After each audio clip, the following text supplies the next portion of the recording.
माननीय प्रधानमंत्री जी को, सीएम को या अल्पसंख्यक मंत्री अब्बास नकवी जी को मैंने कई बार चिट्ठी से अवगत कराया। जब से मैंने वो पेपर में पढ़ा कि 65 साल के बाद जो भी 65 साल की उम्र हो चुका है उनको हज पे जाने के लिए वंचित किया जाता है।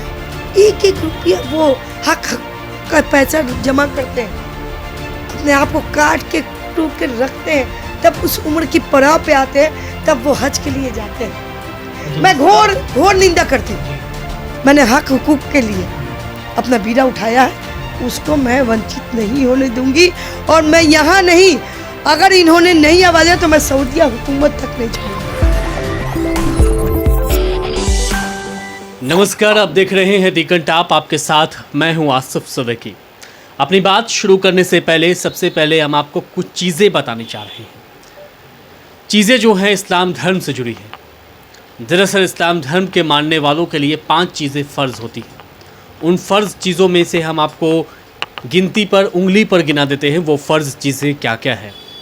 सबसे पहले तो अगर आप इस्लाम धर्म को मानते हैं तो आपको कलमा को मानना पड़ेगा, कलमे के शरीक रहना पड़ेगा, यानी एक खुदा के अलावा आप किसी और की इबादत नहीं कर सकते। दूसरी आपको चीज़ है, आपको नमाज़ पढ़नी है, 5 वक्त की नमाज है वो है। तीसरी आपकी रोज़ा है। चौथी आपकी ज़कात है। 5वां आपका हज है। अगर आपके पास औकात है, आपके पास उतने पैसे हैं, तब आप हज के लिए जा सकते हैं। आम तौर पर हज के लिए अच्छे खासे पैसे खर्च हो जाते हैं और हिंदुस्तान के मुसलमान जो हैं हज पर जाते हैं, लेकिन उम्र के आखिरी पड़ाव पर ही जा कर के हज पर जाते हैं। उम्र की अगर बात कर ले तो उम्र 60 साल भी होती है, 65 साल भी होती है। 65 साल से अधिक के भी लोग जो हैं हज पर जाते हैं। लेकिन इस साल जो है सऊदी सरकार ने 65 साल से अधिक के उम्र वाले लोगों के लिए हज पर जाने की मनाही कर दी है। सवाल ये उठता है कि हिंदुस्तान में ज़्यादातर लोग अधिक उम्र में वृद्ध होने के बाद ही हज पर जाते हैं, लेकिन जब ऐसी चीज़ें, ऐसा कदम उठाया गया है, तब ऐसे में कई लोग जो है हज से वंचित हो गए हैं। डिटेल भी है, कई सारे लोग हज से वंचित हो गए क्योंकि उन्होंने फॉर्म भर दिया और अचानक से इस तरह का फ़ैसला आया और हज करने से वंचित रह गए। उनके अरमान, दिल के अरमान जो हैं अरमान में ही रह गए। वो हरम को देखना चाहते थे, वहाँ हज करना चाहते थे, मदीना जाना चाहते थे, लेकिन दिल के अरमान पर पानी फेरने का काम सऊदी सरकार ने किया। बात यहाँ पर ही ख़त्म नहीं हुई, बल्कि सऊदी सरकार के इस फैसले के ख़िलाफ़ देश के तमाम लोगों ने, जो मुस्लिम कम्युनिटी से आते हैं, इसके ख़िलाफ़ जो है अपनी आवाज़ उठाई। एक और शख्सियत है जिन्होंने अपनी आवाज़ को भरपूर तरीके से उठाने का काम किया। पटना के आलमगंज की रहने वाली सुगन उर्फ गुलफिज़ा ज़बी, जो हज कमेटी की पूर्व में सदस्य भी रह चुकी हैं और पूर्व वार्ड पार्षद भी रह चुकी हैं। उन्होंने आवाज़ उठाई और ये आवाज़ जो है उन्होंने प्रधानमंत्री नरेंद्र मोदी को लेटर लिखा कि इस पर लेकर के इस पर संज्ञान लिया जाए और सऊदी हुकूमत से बात कर ली जाए। ये लेटर का ज़ेरॉक्स हम आपको दिखा रहे हैं। प्रधानमंत्री को लिखा गया ये लेटर है और बिहार के मुख्यमंत्री जो हैं नीतीश कुमार, उनको लेकर के भी लेटर इन्होंने लिखा है। साफ तौर पर इन्होंने जिक्र किया है कि साल 2019 जो था उस दौरान जो है हज हुआ, लेकिन 2020 में कई लोगों ने हज के लिए अप्लाई किया। बाद में कोरोना काल, लॉकडाउन जैसी समस्या आई जो दुनिया ने देखी और उसके बाद जो है हज लगता है 2 साल तक रुका रहा। अब एक बार फिर से हज होने की उम्मीद नज़र आ रही है, लेकिन 65 साल से अधिक की उम्र वालों की उम्मीद पर पानी फिरता नज़र आ रहा है। कदम उठाया है सुगन जी ने और इसको लेकर लेटर लिखा है, आवाज़ बुलंद कर रही हैं। पूरा मामला इन्हीं से जानते हैं। सुगन जी, हिंदुस्तान में आमतौर पर देखा जाता है कि 60 साल से अधिक हो, 55 साल से अधिक हो, 65 साल भी चला जाता है, उससे अधिक भी चल जाते हैं, लोग हज करने जाते हैं। अब सऊदी हुकूमत का ये कदम कहाँ तक नुकसान कर सकता है? मैं दिल से आपका पहले शुक्रिया अदा करना चाहती हूँ कि आपने हमारी आवाज़ में चौथा स्तंभ जोड़ने का जो काम किया, मैं दिल से आपका शुक्रिया अदा करती हूँ। इसलिए आज मैं मजबूरन आपके सामने आई हूँ या चिट्ठी के माध्यम से माननीय प्रधानमंत्री जी को, सीएम को या अल्पसंख्यक मंत्री अब्बास नकवी जी को मैंने कई बार चिट्ठी से अवगत कराया। जब से मैंने वो पेपर में पढ़ा कि 65 साल के बाद जो भी 65 साल की उम्र हो चुका है उनको हज पे जाने के लिए वंचित किया जाता है। मुझे बड़ा अफसोस हुआ देखकर, क्योंकि आखिरी मरहला था, लोग फार्म भर चुके थे हज का। और ये टेंडेंसी आज नहीं, एक ज़माने से आ रही है कि लोग, सही बात है, हज पे जाएं भी तो वही लोग अल्लाह की जात से जो हर चीज़ से फारिग हो गए हैं, जैसे इत्मीनान हो गए हैं, चाहे हम कर्जदार ना हो, एक नंबर का पैसा हो हमारे पास, और उसके बाद कोई ऐसी लायबिलिटी ना हो, कोई ऐसी चीज़ ना हो जाए जिससे हमें झूठे और गलत चीज़ों का सामना करना पड़े। ऐसे तो इस्लाम में मना है कि झूठ सच लंद फंद करना बिल्कुल मना, पर ज़ुबान है, ज़िंदगी है, कभी कभी गलती से निकल जाती है। लेकिन मुझे ये अफसोस है कि अगर आपको 65 वर्ष के बाद का लागू भी करना था नियम, तो आप ये हज होने के बाद या हज के फार्म भरने से पहले ये आप एक मीटिंग करके सरेआम करते। आप ये देख लेना कि 2 साल से कोविड-19 का जो मार पड़ा, उसके बाद लोग बार बार फार्म भरा और ना जा पाए, उसका बहुत अफसोस रहा।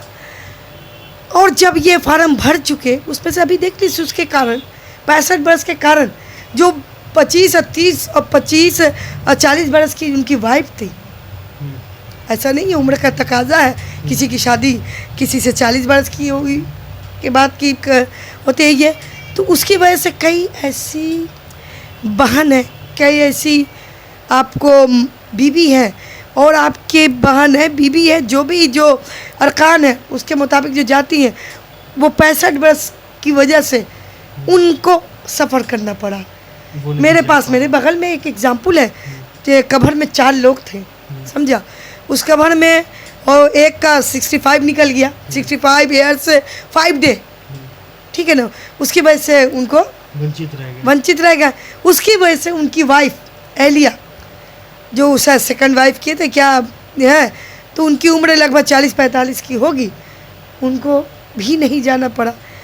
तो बात ये है कि मेरा एक ही गुजारिश है, वो चाहे सऊदीया की हुकूमत हो, इंडिया के प्रधानमंत्री हो, या वर्ल्ड के प्रधानमंत्री, और या बिहार के माननीय नीतीश कुमार हो, हम लोग उनकी बहुत इज्जत करते हैं, वो बहुत अच्छा काम भी अक्सर पे करते हैं।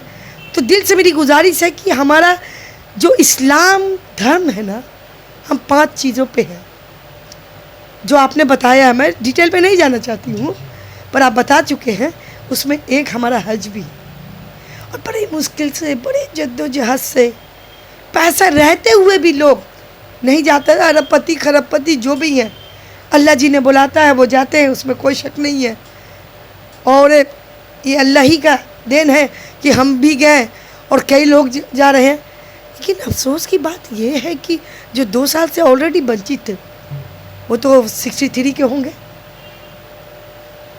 2 साल में 65 साल के हो गए, 65 के हो गए। उनकी क्या गलती थी बताइए आप।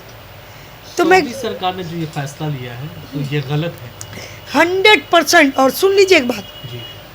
मुझे मेरा पैदाइश से ये हक है जी। आज कि तक- मैं अपने हक हकूक़ के लिए, जी। अपने नहीं, आवाम के हक हकूक़ के लिए मैं ये आवाज़ उठाऊं, ये मेरा जन्मसिद्ध अधिकार है।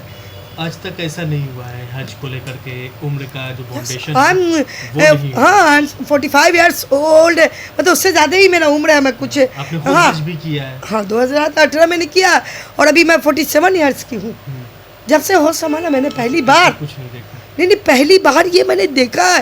बड़ा आश्चर्य है कि लोग बदनाम करते हैं किसी और जात को, धर्म को, हाँ, कि वो मस्जिद और मंदिर और अजान और नमाज और इसकी बात करती है।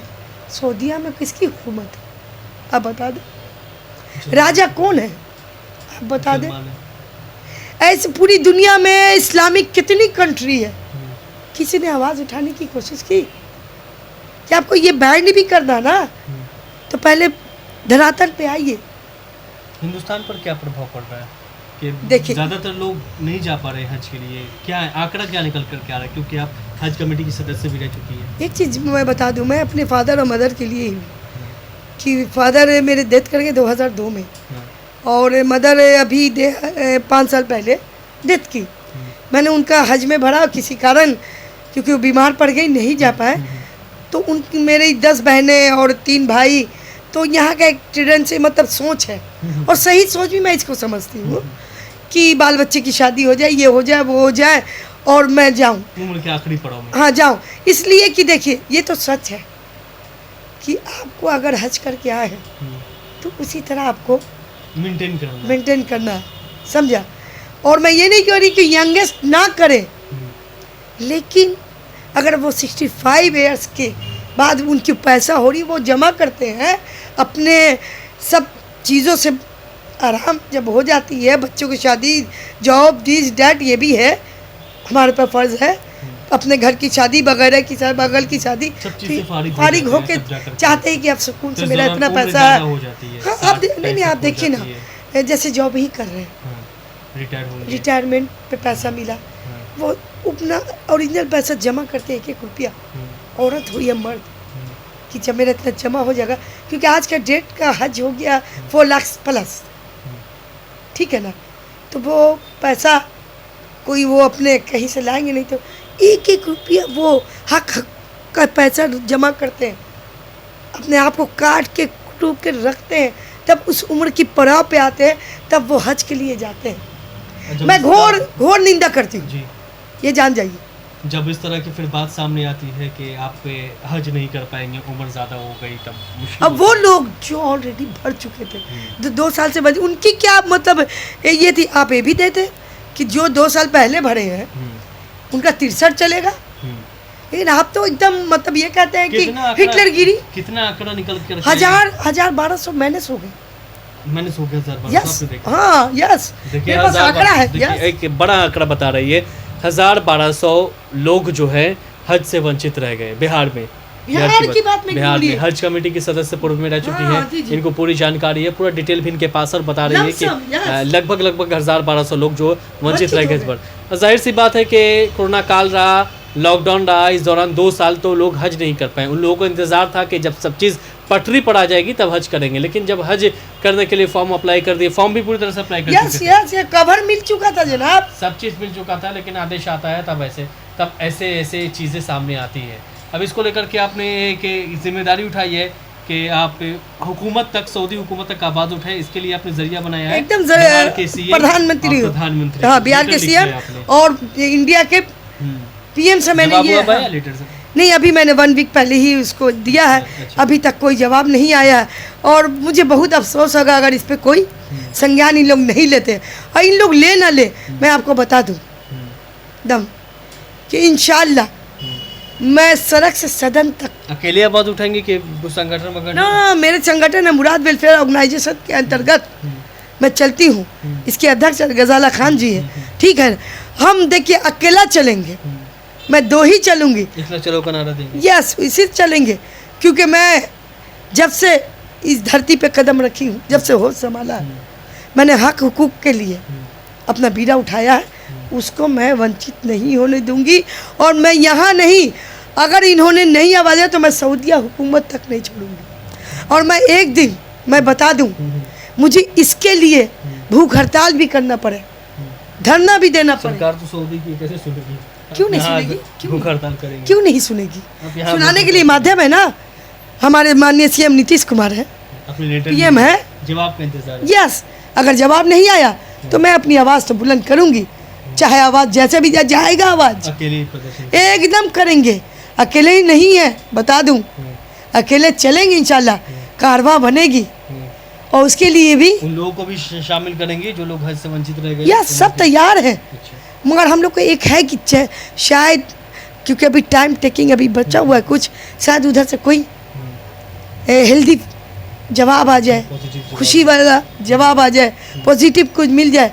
अगर नहीं हुआ और मेरे खत का जवाब नहीं होता है तो मैं बैठने वाली नहीं, मैं गुलफिशा जब सुगन आपा हूँ, मैं बैठ के ज़िंदगी नहीं काटूंगी, उनके हक हकूक़ के लिए लड़ूंगी, नतीजा जो हो मैं पीछे नहीं हूँ। तो हज के लिए एक बड़ी संख्या में लोग जाने वाले थे। उम्र का जो बाउंड्री लाइन तय कर दिया गया सऊदी सरकार के द्वारा, जिसके बाद जो है अब कई सारे लोग 1000-1200 का आंकड़ा बता रही हैं, ये लोग अब वंचित रह गए हैं। जाहिर सी बात है कि हर एक मुसलमान की एक इच्छा होती है कि उम्र के आखिरी पड़ाव में हम जाकर के हज करें, अगर पैसा हो तो। अब ऐसे में उम्र के आखिरी पड़ाव में भी ये लोग आ चुके हैं। अब ऐसे में इस तरह का फ़ैसला अगर वो सुनते हैं, सऊदी सरकार इस तरह का बैन करती है, तो जाहिर सी बात है उनको झटका ज़रूर लगेगा। लेकिन इन्होंने आवाज़ उठाई है, लेटर भी लिखा है। अब देखने वाली बात यह है कि इनकी आवाज़ सऊदी तक कब तक पहुंच पाती है।